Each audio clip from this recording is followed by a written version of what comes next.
dia sedikit, oh ada jurang di depan, oh ada jembatan, oh jalannya nyempit. Nah, minimalnya kan kayak gitu, ada peta, roadmap namanya. Nah, kayak gitu tuh, Pak. Bahasanya. Roadmap to Hong Kong. Nah, ya gitu. Nek bahasanya wong-wong sing sekolah sih, Pak. Gitu ceritanya. Kita ini kan orang yang mungkin Pak ya.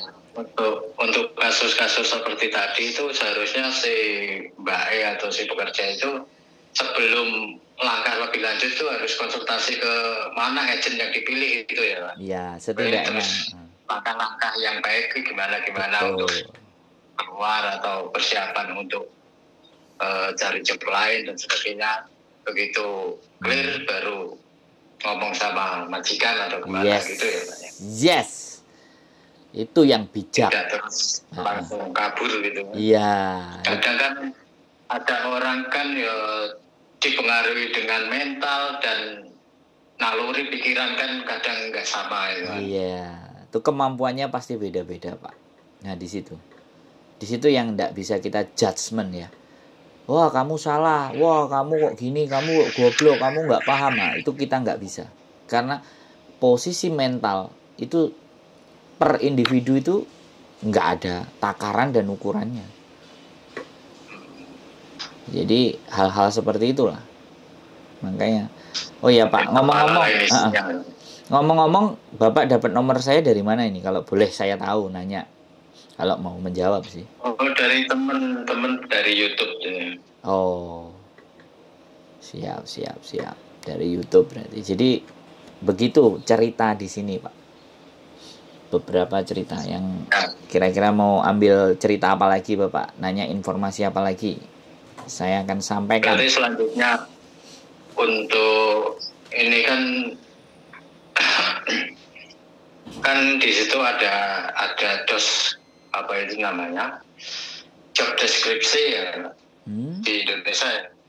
Tadinya itu kalau ke sana terus kemudian di luar itu sebenarnya kan kadang ada sih orang yang tiba-tiba suruh rumati apa itu kiri gitu Pak ya, kiri itu Pak ya anjing jaga anjing matiin itu kadang kan ada yang nggak bisa atau memang nggak anti lah gitu. Itu gimana gitu kalau kasus seperti itu kan? Oh jadi gini, job deskripsinya nggak dicantumkan.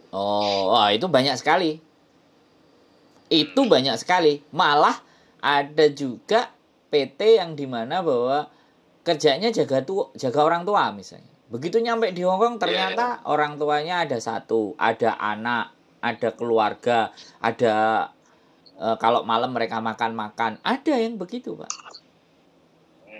Jadi job tidak sesuai kontrak. Nah ini kan yang mau saya tanyakan kan. Makanya pada saat interview direkam. Semua pertanyaan dilontarkan ke majikan. Nanti saya jaga rumah berapa lantai, ya kan? Karena nggak tahu kalau ukuran feet dan semuanya. Biasanya nanti yang jelasin tuh agennya, ya kan? Karena pada saat interview itu pasti ada majikan, ada agent, ada PT, ada mbaknya. Ada 4 orang elemen. Ini kalau komplit, ya. Kalau nggak komplit ya cuman agent, majikan, sama CC. PT-nya nggak ikut. Biasanya juga kayak gitu. PT-nya memfasilitasi aja, biasanya kayak gitu. Jadi 3 telekonferensi. Tanyain rumahnya berapa lantai, lebarnya berapa, yang saya kerjakan nanti bagaimana, kira-kira sampai saya dikasih istirahat sampai jam berapa, saya mau ada libur, saya dikasih libur apa enggak, libur tahunan bagaimana. Kalau itu ditanyakan detail komplit dan direkam. Kalau tidak ada yang tidak sesuai, rekaman itu bisa kita putar lagi dan tunjukkan ke mereka. Itu bagian dari senjata. Dulu waktu interview kok kamu ngomong gini, ternyata pada kenyataannya begini. Ada salah satu contoh di mana bahwa dia bekerja di rumah tangga, tapi ternyata dia di Hongkong dipekerjakan untuk jaga toko. Digerebek sama imigrasi, kena. Terus siapa yang dipersalahkan kalau kayak gitu? Jadi itu bekerja kalau tidak sesuai kontrak. Karena ya sekali lagi kita takut, kita cuma pingin bawa uang, pingin cari rezeki, tapi ternyata kita dipermainkan sama majikan, dan itu juga pernah terjadi dan saya juga pernah menghadapinya. Bantuin mereka untuk ngurus-ngurus A B C D E F G H I J. Semua agensi di Indonesia apa itu mempersiapkan itu Pak untuk yang tadi interview direkam itu? Itu sih saya aja sih Pak. Oh, anjuran itu Pak ya? Ya, itu saya aja karena saya nggak punya PT. Saya nggak punya PT. Mekanisme pasti dari PT itu ya Pak ya? Masing-masing. Iya, itu kan karena gini loh Pak. Saya tidak menjadi bagian dari mereka, sehingga kan saya bebas mengkritik. Tapi kan kritikan saya kalau nggak benar juga kan juga harus menghadapi tuntutan dong. Makanya saya meminta untuk siapapun yang ngobrol ke saya jangan sebutkan nama, dan saya juga tidak menyebutkan salah satu nama PT tersebut gitu loh. Tetapi teman-teman bisa mendapatkan pemahaman ketika berbicara dengan saya. Jadi saya orang yang di luar tadi, saya di luar agent dan saya di luar PT. Sehingga saya bisa leluasa dalam membuat konten untuk memberikan pemahaman kepada teman-teman. Itu maksud hati saya sih. Tapi ya ada beberapa pihak atau apapun yang nggak suka atas apa yang saya lakukan, ya itu terserah mereka. Kan ini sosial media saya kan. Saya mau taruh sesuatu itu yang bermanfaat buat mereka, itu pikiran saya kan. Tapi berbuat baik itu kan belum tentu orang menilai hal yang baik Pak. Karena baik itu adalah relatif. Nggak semua orang bisa mengakui itu gitu loh. Begitu ceritanya Bapak. Berarti itu kan anjuran atau kritik untuk tidak hanya satu PT tapi semua secara global kan jadinya begini-begini gitu Pak ya. Mereka yang jauh, mereka yang lebih tahu dan lebih ngerti seharusnya. Kenapa mereka tidak membuat sosial media juga gitu loh. Kenapa mereka juga tidak mengedukasi juga, kan harusnya begitu tuh. Makanya dengan saya berbuat ya kadang kan orientasinya kan itu Pak, cuan kan. Lah. Apapun itu kan ada yang PT yang pure hanya orientasinya cuan, ada yang ya semua PT sih cuan pengennya. Cuma kan ada yang cuan tapi dengan kebijakan yang yang sama-sama memberi manfaat gitu kan. Betul. Makanya kan sekarang eranya keterbukaan, eranya sosial media. Jadi semua bisa kita bahas. Di media apapun, di media manapun, kita bisa membicarakan itu semuanya. Dan saya sekali lagi bukan berdasarkan katanya Pak. Saya selalu informasi dari anak-anak yang bersangkutan. Tapi ya jelas, tetap ada pro dan kontra. Karena bisa jadi anak itu membohongi saya atau tidak menceritakan yang sebenarnya. Ada hal yang tertutupi, kan pasti begitu juga. Ya saya tidak menyangkal itu karena hanya satu sisi, tapi saya langsung ke narasumber. Jadi mereka sendiri yang mengalami, mbak-mbaknya sendiri yang mengalaminya atas apa-apa yang terjadi kepada mereka. Nah, informasi, kalau saya nyari konten yang begitu Pak, saya nggak mau berdasarkan katanya atau hanya opini saya. Nah, itu beda. Kalau opini kan beda. Opini itu kan pendapat. Kalau di asumsi Pak. Iya, asumsi opini itu kan pendapat. Tapi kalau mereka bercerita, bukan pendapat itu. Sudah sesuatu yang mereka alami. Kalau langsung dari narasumber. Iya, betul. Nah itu. Jadi saya nggak menganggap mereka bukan orang yang penting. Bukan orang penting itu pejabat semua yang di atas, yang kaya-kaya sana. Enggak. Tetapi mereka itu juga bagian dari manusia yang penting untuk suaranya bisa kita dengar. Suaranya bisa kita pelajari. Suaranya juga bisa kita hargai. Itu saya Pak. Saya mengambil sisi yang ini. Mereka manusia yang layak juga dimanusiakan. Itu prinsip Pak. Begitu ceritanya. Ya kebanyakan kan status sosial bisa mempengaruhi benar dan tidak itu. Status sosial gitu. Makanya saya agak sedikit sedikit rancu dengan status sosialnya yang lebih tinggi, Pak. Saya mending yang status sosialnya yang biasa saja, yang pure dari dalam isi hati. Kalau yang tinggi itu ada muatan-muatan tertentu, kepentingan-kepentingan tertentu. Itu wis pasti, Pak. Jadi kalau yang biasa-biasa kayak gini kan apa, muatan apa? Ya dia ingin ngungkapin perasaan hatinya, keresahan-keresahan hati. Itu yang ingin saya angkat di konten-konten saya, Pak. Keresahan hati-hati mereka yang lagi berjuang untuk keluarganya. Para mujahid-mujahid sejati. Gitu sih kalau berjuang keluarga. Iya, betul. Ya bukan, Pak? Bener nggak?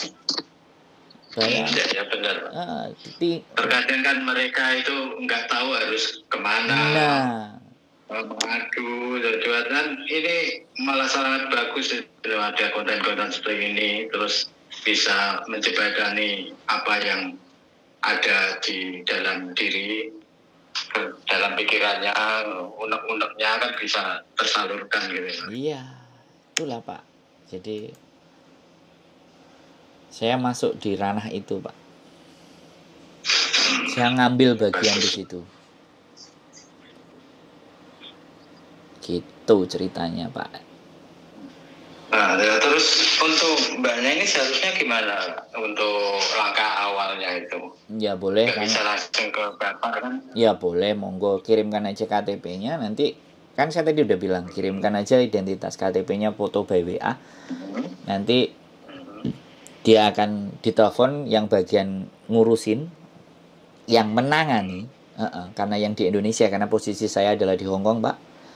Saya hanya sebagai yang bisa dibilang membantu, jembatan aja.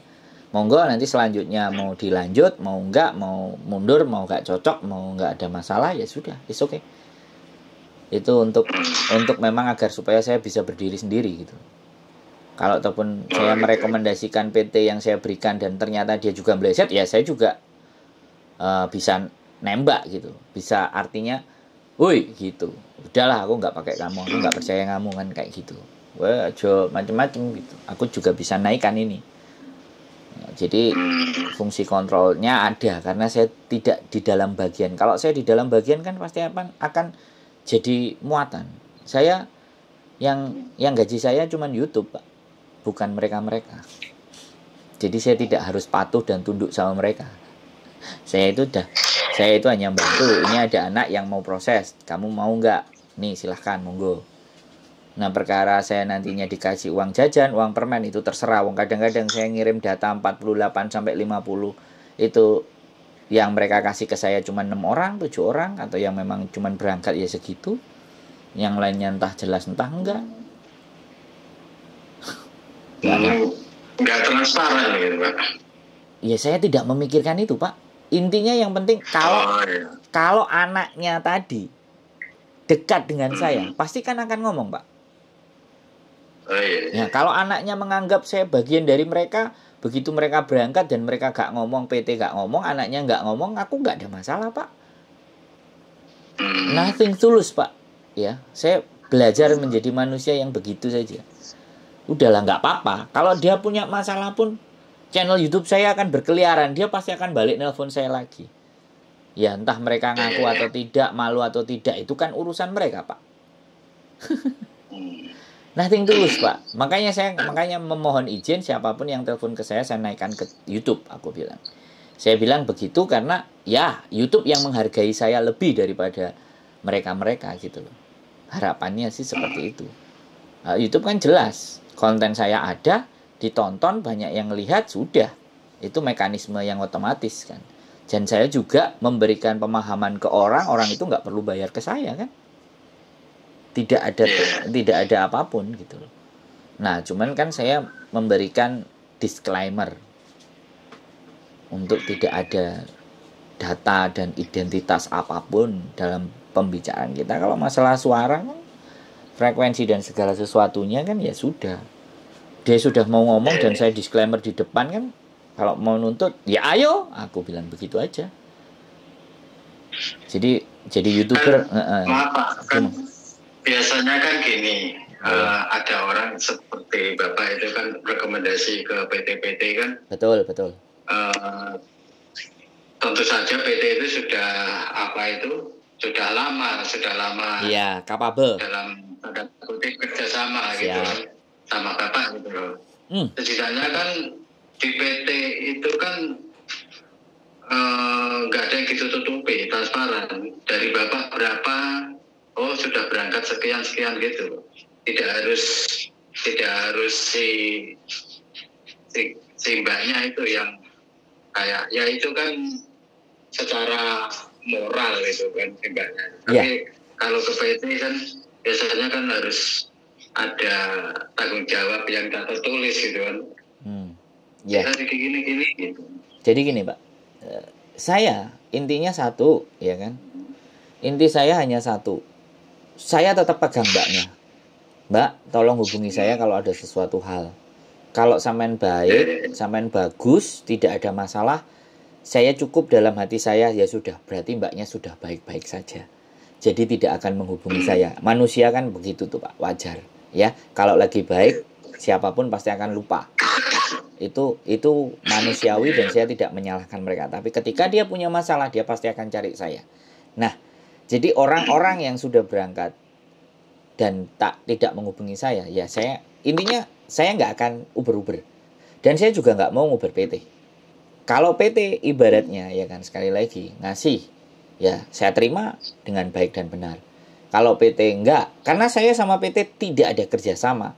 Dari dulu istri saya pernah di agent. Kita tidak ada kerjasama tertulis Pak. Ya, saya cuma Pak, ini ada anak mau proses, silahkan dibantu. Dah, saya cuma sampai di situ. Jadi dia juga sebenarnya tidak ada kewajiban. Aku mau naruh anak apa enggak ya enggak apa-apa.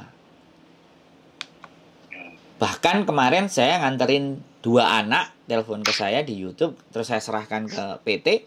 Ternyata di PT dia apa? Anaknya pernah kena kasus jualan di Hong Kong. Akhirnya visanya nggak bisa turun. Yang satu dia kena piutang di Hong Kong dan belum bayar. Akhirnya dua-duanya itu karena berbohong. Majikan sudah ready, majikan sudah bayar, ya kan?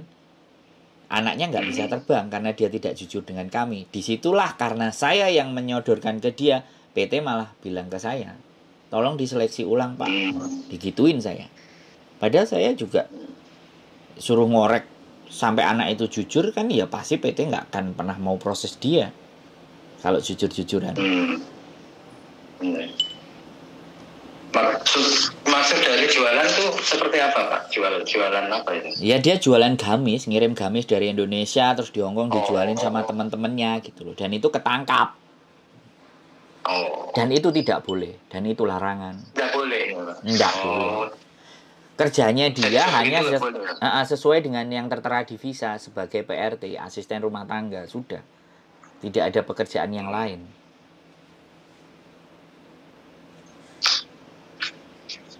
Namanya anak-anak kan kadang-kadang ada peluang, wah jualan rujak, jualan bakso, jualan gamis, jualan baju, mukena, ruko, apa kek, jilbab. Pokoknya ada cuannya ya sudah. Macam-macam Pak, seru kan? Asal nggak jual diri. Loh, yang jual diri aja ada kok Pak. Oh ada Pak? Loh, pakai sosial media Pak sekarang zamannya. Aplikasi WeChat, ada Pak. 1 jam 1.000 Hongkong dolar, 2 juta, ada Pak. Cuman saya nggak expose. Kalau ada pun yang cerita sama, waktunya itu gimana Pak? Untuk meluangkan waktu. Ya dia kabur, yang tadi saya bilang kabur. Oh gitu. Iya. Atau kadang-kadang ya 1 jam 2 jam izin karena dia udah tahu celahnya. Majikan nggak di rumah. Berapa jam terus dia keluar ke pasar ada waktu. Ya udah 1 jam 2 jam kan udah cukup tuh Pak. Ngeri kan Pak? Apa itu yang terlihat dia terus pulang ke Indonesia terus kayak di luar perhitungan orang ya, kerja di sana kok bisa begini-begini gitu. Saya tidak berani ngomong Pak, tapi iya, secara global. Tapi sebaiknya pemikiran itu tidak ada deh. Saya nggak berani ngomong dan saya pernah diceritakan diceritain dan saya melihat sendiri, tapi saya nggak pernah mengekspos itu di konten saya. Ya tahu sama tahu aja gitu aja. Anggap aja saya salah ngomong gitu aja. Ya itu kan istilahnya kan apa itu aib gitu. Lah, begitu Pak. Makanya ada hal-hal walaupun sebenarnya itu adalah konten yang menurut saya atau ya di sosial media pasti akan rame dan laris, tapi saya tidak memilih untuk hal itu. Saya cari cuan nggak sebegitunya gitu loh Pak. Sampai hal-hal yang tidak pantas untuk diceritakan itu harus diceritakan itu. Walaupun kadang ada yang curhat gitu. Makanya tak garis bawahi. Kalau dia sudah curhat terus tak bilang, Mbak ini tak naikin loh. Monggo Mas silahkan. Wow, berarti ya sudah. Kalau dia sudah mengiyakan kan berarti ada persetujuan. Untuk pembelajaran buat yang lain-lain kan. Jadi macam-macam Pak. Hongkong karena memang bebas, nggak kayak negara kita yang masih norma dan adatnya itu lebih ketata gitu. Begitu ceritanya Pak. Tapi katanya lebih bebasnya lagi itu di Taiwan Pak ya? Ya kita bisa bicaranya sama aja sih Pak. Sama ya? Iya sama aja langgep. Cuman kan apa ya sama aja wong nenek moyangnya sama orang Cina. Gitu aja sih Pak. Kan nenek moyangnya sama-sama dari Cina. Pelaut apa enggak Pak? Kenapa? Ya nenek moyangnya pelaut apa enggak? Oh enggak. Nenek moyangnya pelaut. Enggak, maksudnya sama itu Taiwan sama Hong Kong itu nenek moyangnya sama orang Cina. Iya, gitu aja. Serumpun Pak ya? Iya, serumpun. Satunya geser ke timur, satunya geser ke selatan. Hong Kong ini kan agak ke selatan dari Cina. Nah, Taiwan itu Pak. Nah, Makau juga itu juga sama. Nenek moyangnya dari Cina semua. Cina kalau ke Taiwan kan arahnya ke timur, deketin ke Jepang. Tapi kalau ke Hong Kong kan ke selatan. Gitu loh. Kalau Makau diantaranya Cina dan Hong Kong. Makau itu negara sendiri Pak ya? Iya. Teritorial sendiri. Teritorial. Jadi Hong Kong juga kayak Indonesia itu Jogja gitu loh Pak. Jadi dia diberikan kewenangan untuk ngatur wilayahnya sendiri tanpa ada campur tangan dari pimpinan. Kalau kayak Sri Sultan gitu lah kan. Sri Sultan kan sudah duluan dari Indonesia, tapi daerah istimewa Yogyakarta. Nah, peraturan-peraturan yang ada di situ kan peraturannya Kanjeng Sri Sultan.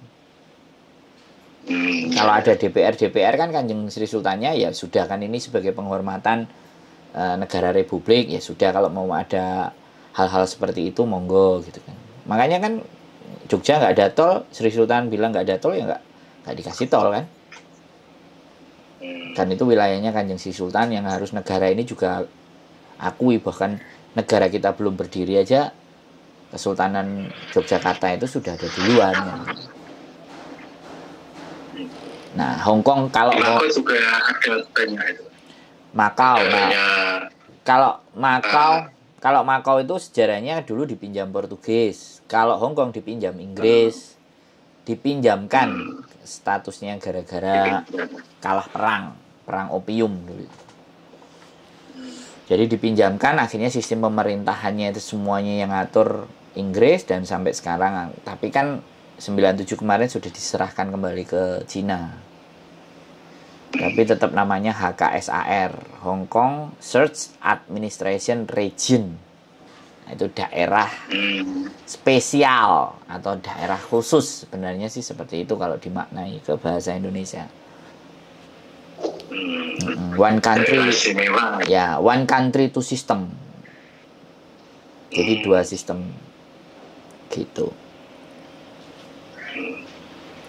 Tapi dalam event-event dunia kayak apa, semacam pertandingan kayak Olimpiade atau apa itu sendiri kan ya? Iya, dikasih kewenangan. Dikasih kewenangan kan. Makanya one country two system dia bilang. Jadi belum sepenuhnya nanti.